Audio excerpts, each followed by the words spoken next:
YouTube Ozic going the Goat House is back with our preseason week 2 winners and losers. A little bit of a stock report to the same thing for after week 1. So here we go after week 2 to the same thing in week 3. Then we'll have our regular season content, which I can't wait for. But yeah, kind of get an idea how teams are looking as we approach the regular season. We don't want to overreact too much from some of these preseason games, any of them. And I definitely am not putting like stock into how third and fourth string are doing. You know, this kind of plays a part in how we feel about teams going into the regular season. There's still a week 2 game going on right now. The Falcons and Jets were in the second half of that, but we'll talk about one of the teams in this video, actually. So excited to break it down. Like, subscribe to notifications on, full NFL coverage here. Let me know your guys' winners, losers in the comments. Who impressed you? Who's disappointing? Follow us on Twitter, live talk during games, news, rumors, updates, and more. Super followers get bonus content. Link down below for anything you're looking for. Here's our Twitter. Yeah, we were talking about stuff during this game that's going on right now. We were talking about in the first half, but now we're getting on this video and kind of talk about preseason week 2 winners, losers as a whole. Not a whole lot of teams we're talking about, but first winner, got to go with the Buffalo Bills. You know, last week's video, I didn't have them as a winner, but I did mention that they looked really good, but the Bills are already high up, so it's pretty tough for, you know, the stock to go even further up because of one preseason game where the starters didn't play. And you see here in week 2, we saw a little bit of action from the starters, and it looked really good. So kind of putting all that together, just kind of, yeah, the Bills are in regular season form. It's looking really good. It's a strong team that's well prepared, well built, and you kind of can feel it. You know, there was no really knocking the rust off, anything like that. So we've seen the Bills, even though they've been a pretty good team for a couple of years, we've seen them kind of a little sloppy here and there. Maybe they got to knock the rust off a little bit.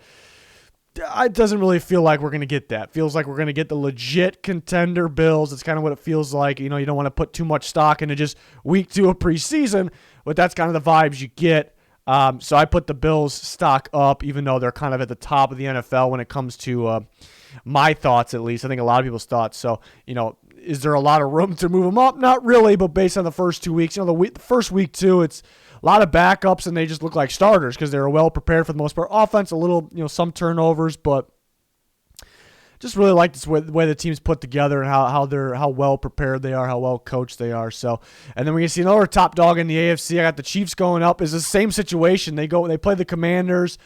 See the starters out there for a little bit, and they just look a lot better than their opponent, you know, in which we expect the Chiefs to be better. But Mahomes looking, you know, regular season form. It's kind of the same situation as Josh Allen and the Bills. Look really good. You know, another thing that pops out is there's just multiple guys involved. You know, you see different receivers that Mahomes is kind of getting involved and making better. It kind of looks like the Chiefs are one of those, you know, the Patriots are one of those teams for so long. I don't know if it was receivers, but it was like a bunch of different positions. You know, they're only good because on the Patriots, people would say they would go somewhere else, and are they as good? Maybe the Chiefs are that team when it comes to receivers here. That's kind of what it looks like. So the Chiefs, looked real good. Real good job converting on third down as well. I mean, just look like they're in regular season form. There's some adjustments to their team this offseason, but it doesn't really look like it. You know, they're ready to roll. So two of the top dogs in the AFC perhaps are impressing already, and their stock is up. And then the last stock up for me is we'll talk about slight movements as well a little bit. We're going to talk about stock down in a second here. But the Falcons, who are playing right now, we're in the second half. Before making this video, I kind of wanted to get a look at the starters and the key rotation players to see if it affected this video, and it did. For the Falcons look good. I had them as slight up after week 1 because Mariota and that offense went out there, and they looked pretty good. It was a small sample size. It was the Lions' defense, but they looked pretty good. The defense, I didn't really love what they put out there in week 1, though. It's kind of like, it's just going to be that weaker defense that we're used to the Falcons. But they come out here in this game tonight against the Jets, and the offense is firing right away. I mean, the first play of the game is a bomb to Kyle Pitts. Mariota perfect world, could have put it a little bit further. It was a deep throw, but could have put it a little bit further. It might have been a touchdown, but Kyle Pitts just dominant in a one-on-one. He's basically he is a wide receiver in that play. See all that he can do. Perfect world. They end up with a touchdown that drive, but they get the ball, but they get a field goal. They get the ball back. They kind of get down there pretty easily again. Mariota throws a beautiful ball to Zacchaeus for a touchdown. And you see Mariota with his legs. We saw that on display last week. Was just a big-time problem for the Lions, and it's just kind of all adding up. And I was actually starting to say it a little bit before the preseason started, like, what if the Falcons are kind of What if they're sneaky good because they're unique on offense because they got these big targets like Pitts and London. You have Mariota, who's got the wheels. He's got the scrambling ability, kind of got a unique running game with that. Like usually those things don't pair together, like the running ability, the uniqueness there, and the big target receivers that you don't really have the buys to deal with. Pair those together, you don't really see it. And we're kind of seeing a little bit of a display through 2 weeks here between Mariota's wheels, his legs, and Pitts out there as well. But the bigger piece of it, which we're seeing through the rest of this game tonight, is that Arthur Smith's scheme is really in full effect as well. Guys are just getting wide open, and we actually saw that in Tennessee when Arthur Smith was there, and why they missed the play calling and the play design of Arthur Smith. It's just he's a very good offense. We forget because he was hired last year and the Falcons didn't do so hot. I think people forget like he is really good at designing these plays, like scheming up players to get wide open, and we were seeing it here in preseason. And you combine that again with the legs of Mariota and the weapons that they actually have that people forget about here. Maybe the Falcons are a little sneaky. The defense played a little bit better. They didn't play Flacco or Zach Wilson. They played Mike White. He's not a bad quarterback, but defense did look a little bit better, so that helped too. But a unique team, I'd say, for all the reasons I explained, the Atlanta Falcons, and and again, I don't want to put too much stock into preseason, but the Falcons were kind of sitting down here for a lot of us, but maybe they're climbing it a little bit. You don't want to have it too much because, again, preseason, you don't want to go from this team was bad, now I think they're great. You don't want to do that because of preseason, but I think I'm feeling a little bit better about the Falcons, maybe what it is. So I've been impressed. I think you could tell that. Team would have stock down the Commanders, playing the Chiefs. The thing is, we expect the Chiefs to be better, but I didn't really love what I saw from the Commanders. Didn't really love what I saw from Wentz. Not that Wentz was bad or anything. They just really couldn't get a whole lot together. The Chiefs were just plain and simple a lot better. Which again, you expect the Chiefs to be better, but also the defense with the Commanders too. I mean, it's not the full starting defense all year, but it's just still some of the same things as last year where they just can't get off the field on third down. It's just a big time struggle. You expect them to be a lot better than where they're at. It just seems like a very young defense that on paper looks like it could be something, but they're just still maybe not quite there yet, which is to be determined because it's not the regular season yet, but it's just kind of disappointing because you expect this defense to maybe be elite at least sometime soon, and you expect the offense to be able to do a little bit more. They were just outmatched. And again, I say it again and again, you do expect the Chiefs to be better. You don't expect the Commanders to be on the Chiefs level, but it just shouldn't be that obvious in a week 2 of preseason with a small sample size of starters where they're just outmatched completely. That's kind of what it felt like there. And there's kind of a situation going on with Antonio Gibson too. It's a little messy and, with that. And it's just, so it's not really because I was kind of one that was like, people were Cowboys, Eagles, who is going to win the NFC East? It's like 50-50 split when it comes to whoever, fans, media, experts, whatever it is. And I was kind of like, I think there's some people like, what about the Commanders? Not that I was predicting the Commanders to be first in division, but like, what about the Commanders? I think it might be a 3-headed monster there or race. But now, starting to like the Eagles a little bit more, and the Cowboys are consistently good, and the Commanders, I have some questions. Like they have an ability to be pretty damn good and sneaky because they could be good on both sides of the ball. Wentz fits the system, and the defense has a shot to be very good, but it's just there's not a lot being put out there that makes me, yes, I'm confident with that. Like I still think it's possible they can be that good and they can be sneaky. There's not a lot that's presenting itself that makes me like, okay, yes, they're going to do that. They're going to be this, So that's kind of the issue right now. But yeah, really no big knock on them. Like they're going to be a playoff contending team, I think. Not that they'll make it, I'm saying, but they can make it. It still could be a very solid team. I just, little underwhelming maybe, when it comes to them. The Texans go down. It's a lot of us have the Texans towards the bottom, so it's kind of hard to move them down. But they bring out their starting offense minus a few key pieces, which is kind of big. Laramie Tunsil, a big one there. Wish they would have started Dameon Pierce. He didn't even get any carries though, so that maybe that's a good sign. But so they have their starting offense, mostly their starting offense out there, and the Rams got second, and might be a reach too because a lot of third guys out there as well, a mixture of second and third to start the game because that's just the Rams' way, right? They don't play the key guys for the most part. They don't want to risk injury. Could understand it. But it was, I mean, it could be a little misleading unless you watched every snap of the first half. Because maybe you saw the highlights or the very end of the first half where the Texans actually took a lead. Davis Mills threw a nice jump ball to Nico Collins. It was a fantastic grab by Nico Collins. You know, if you're kind of just looking at that and the Texans are in the lead, you're thinking, okay, that's great. But if you watch the whole first half, every snap of it, most snaps at least, then you understand this, that the Rams' 2s and 3s defense was just plain and simple better than the Texans' first team offense, which is a problem for me. And the way the Texans ended it was a little strong, maybe some positivity, some momentum, I guess, going forward. But, yeah, they struggled a bit. Davis Mills really struggled, which there was some hope on him. He looked very solid at the end of last year, and I saw some things I didn't really love in that preseason game, you know, again, against the Rams 2s and 3s, which the Rams are a very good team, obviously. But, just off target, a lot of throws, tried to hit some timing routes. I think the receivers were to blame in a lot of that too, running the wrong routes or not running them properly,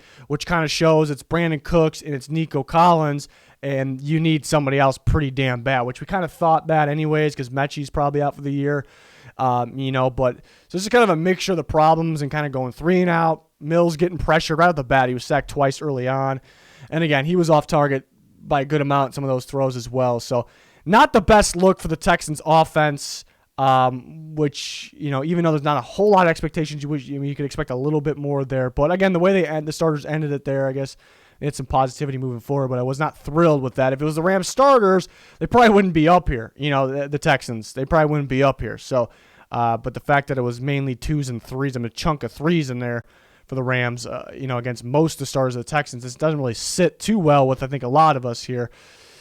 And then the Seahawks, I mean, just an absolute, was that Thursday Night Football, an absolute shit show out of the Seahawks. I mean, I guess knock that out of the way now, but it was bad just all the way around. I mean, the Chicago Bears, who they played, I think most people expect the Seahawks and the Bears kind of be in the same tier maybe this year, but I mean, the Bears put their backups in pretty damn early. The Seahawks still had, I know Geno Smith maybe not the starter now because it's Drew Lock, but he's a guy that can compete for the starting job. He's out there. They have starting offensive linemen out there for a bit. I mean, Damian Lewis gets hurt. He's probably out there for too long. So a disaster all the way through.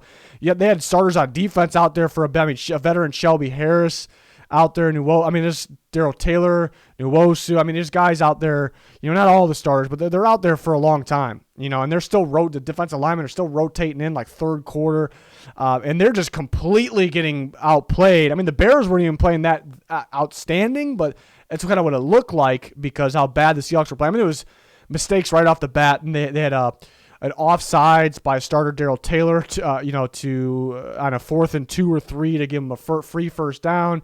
Their very first play on offense was a false start. It was a hands to the face. They converted a 4th down, but it was a hands to the face. If you saw the hands to the face, it's like that should never happen. Second the snap happens, the lineman's got his hands all over the guy's face. That just shouldn't. It's like I'm not a mistake. It seems like a bad play. There was a muff punt. It's just a disaster. The team did not look prepared. They're at home. Did not look prepared. Didn't look ready. The talent didn't seem to be there. And it's while playing a team's backups that is supposed to be in the same tier as you. Good thing it's just preseason. We can't put a whole bunch of stock into it, but it's just not good. It's really not good. And watching a game like that, it's like, man, the Seahawks maybe, again, it's preseason, maybe worse than I even thought. And I don't think we thought too highly of them. So pretty bad outing for the Seattle Seahawks. Was very disappointed in that. With them on Thursday night.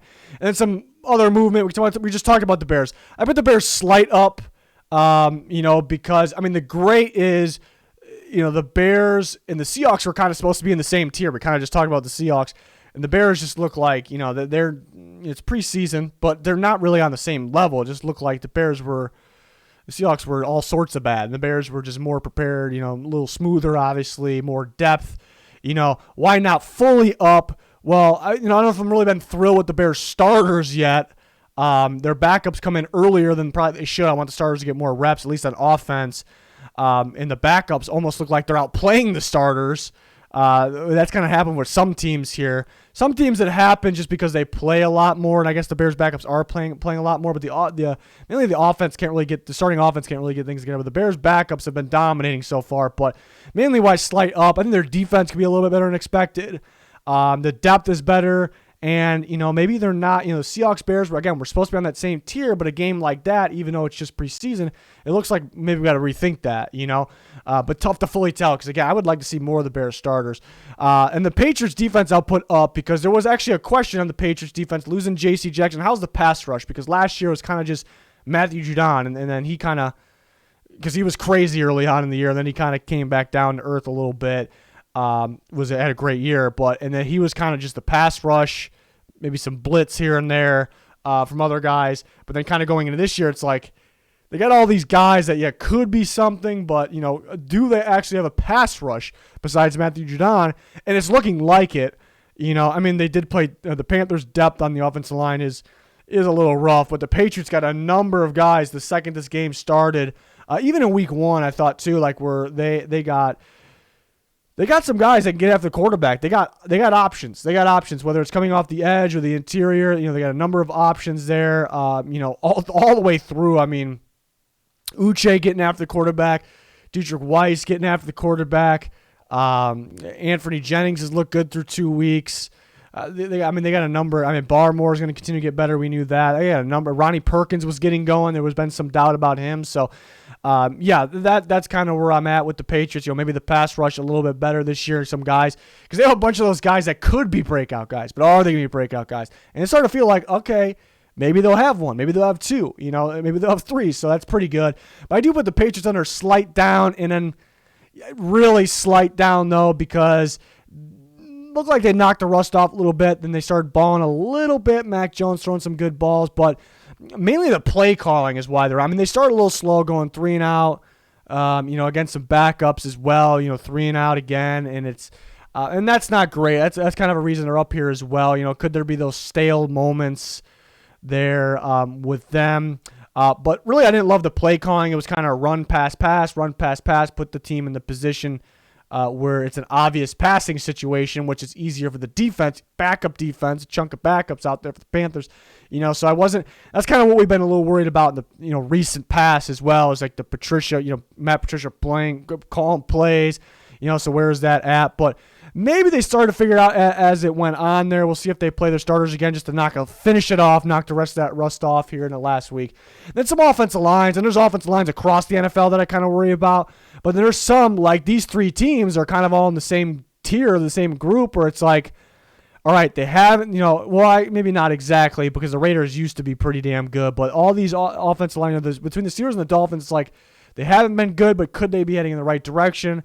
But there's still some worry, and it's tough to fully say because have we seen full starters for any of these teams yet? No, with the offensive line, so that's tough. But with the Raiders, Leatherwood's a mess.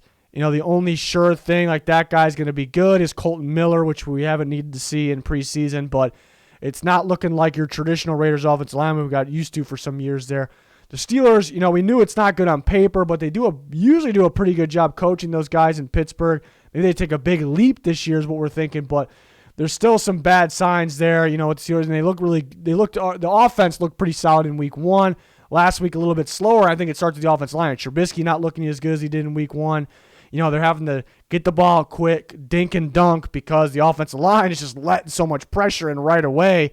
So it's kind of the same situation with the Steelers. Like, it may be what it looks like on paper. And the Dolphins, really improved their offensive line. So they went from a bad offensive line to hopefully a much better offensive line because they improved it. And again, we didn't really see the full thing yet, but didn't really like what I saw, allowing pressure pretty easily.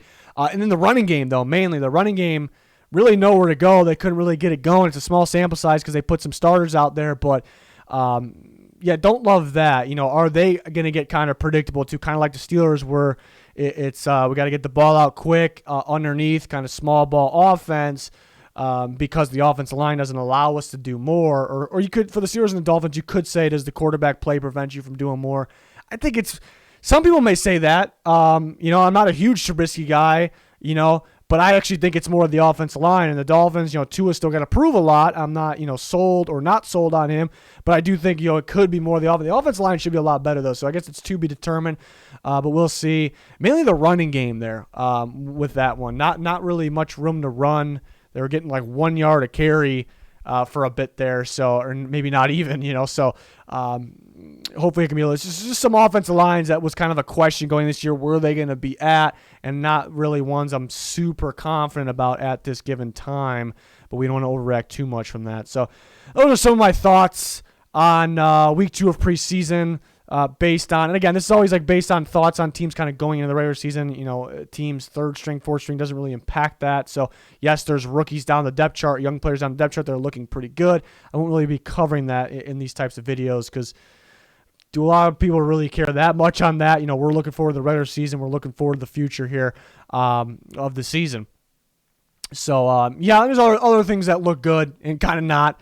So we can talk about that in the comments. Always talking with you guys on Twitter about these things. So check us out there. Link down below. But yeah, you're missing out if you're not following it because we're always talking football on there. Like, subscribe to your notifications on here on the channel because we have full NFL coverage. The regular season's right around the corner. Cannot wait for in-season content. We kind of got that waiver period right around the corner too. That should be a lot of fun, like a mini free agency. We have you covered on Twitter and here for that. So join us. We much appreciate it. That's going to do it. Thanks for watching. Goodbye.